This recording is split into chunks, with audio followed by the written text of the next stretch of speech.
Once upon a midnight dreary, while I pondered, weak and weary, over many a quaint and curious volume of forgotten lore, while I nodded, nearly napping, suddenly there came a tapping, as of someone gently rapping at my chamber door.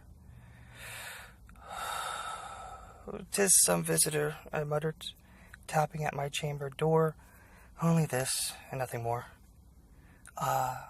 Distinctly I remember it was in the bleak December, and each separate dying ember wrought its ghost upon the floor. Eagerly I wished the morrow. Vainly I had sought to borrow from my books surcease of sorrow for the lost Lenore, for the rare and radiant maiden whom the angels name Lenore, nameless here forevermore. And the silken and uncertain rustling of each purple curtain thrilled me, filled me with fantastic terrors never felt before, so that now, to still the beating of my heart, I stood repeating, "'Tis some visitor entreating entrance at my chamber door, some late visitor entreating entrance at my chamber door, this it is and nothing more." Presently my soul grew stronger, hesitating then no longer. "Sir," said I, "or madam, truly your forgiveness I implore, but the fact is I was napping, and so gently you came rapping, and so faintly you came tapping at my chamber door, that I scarce was sure I heard you. Here I opened wide the door. Darkness there, and nothing more."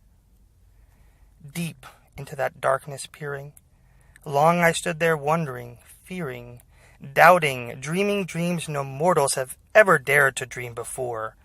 But the silence was unbroken, and the stillness gave no token, and the only word there spoken was the whispered word, "Lenore?" This I whispered, and an echo murmured back the word, "Lenore." Merely this, and nothing more. Back into the chamber turning, all my soul within me burning. Soon again I heard a tapping, somewhat louder than before. "Surely," said I, "surely that is something at my window lattice. Let me see then what thereat is, and this mystery explore. Let my heart be still a moment, and this mystery explore." 'Tis the wind, and nothing more. Open here I flung the shutter, when, with many a flirt and flutter, in there stepped a stately raven of the saintly days of yore. Not the least obeisance made he, not a minute stopped or stayed he, but, with mien of lord or lady, perched above my chamber door, perched upon a bust of Pallas just above my chamber door, perched and sat, and nothing more. Then this ebony bird beguiling my sad fancy into smiling, by the grave and stern decorum of the countenance it wore. "Though thy crest be short and shaven, thou," I said, "art sure no craven, ghastly grim and ancient raven, wandering from the nightly shore. Tell me what thy lordly name is on the night's Plutonian shore." Quoth the raven, "Nevermore." Much I marvelled this ungainly fowl to hear discourse so plainly, though its answer little meaning, little relevancy bore. For we cannot help agreeing that no living human being ever yet was blessed with seeing bird above his chamber door, bird or beast upon the sculptured bust above his chamber door, with such name as Nevermore. But the raven, sitting lonely on the placid bust, spoke only that one word, as if his soul in that one word he did outpour. Nothing further than he uttered, not a feather than he fluttered, till I scarcely more than muttered, "Other friends have flown before. On the morrow he will leave me, as my hopes have flown before." Then the bird said, "Nevermore."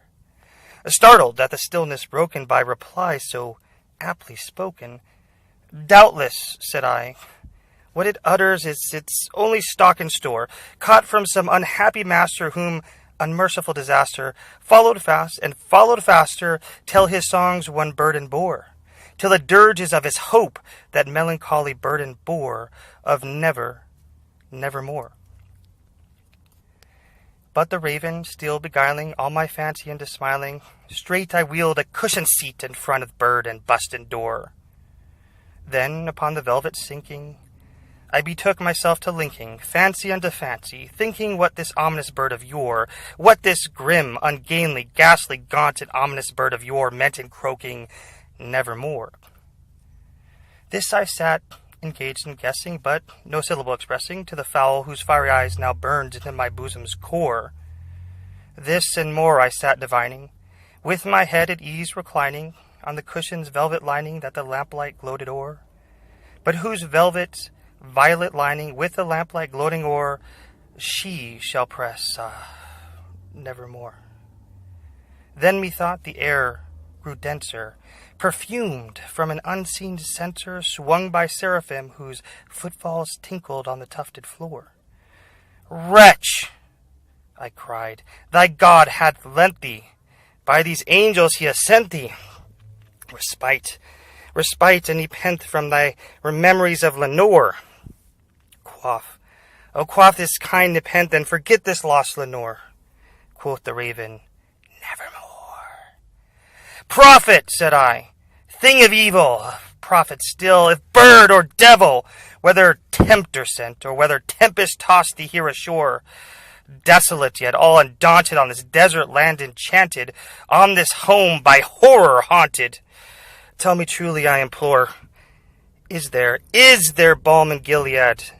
Tell me, I implore. Quoth the raven, nevermore.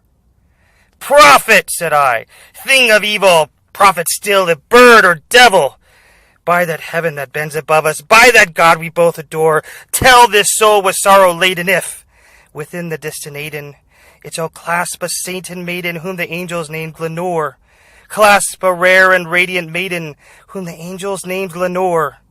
Quoth the raven, nevermore.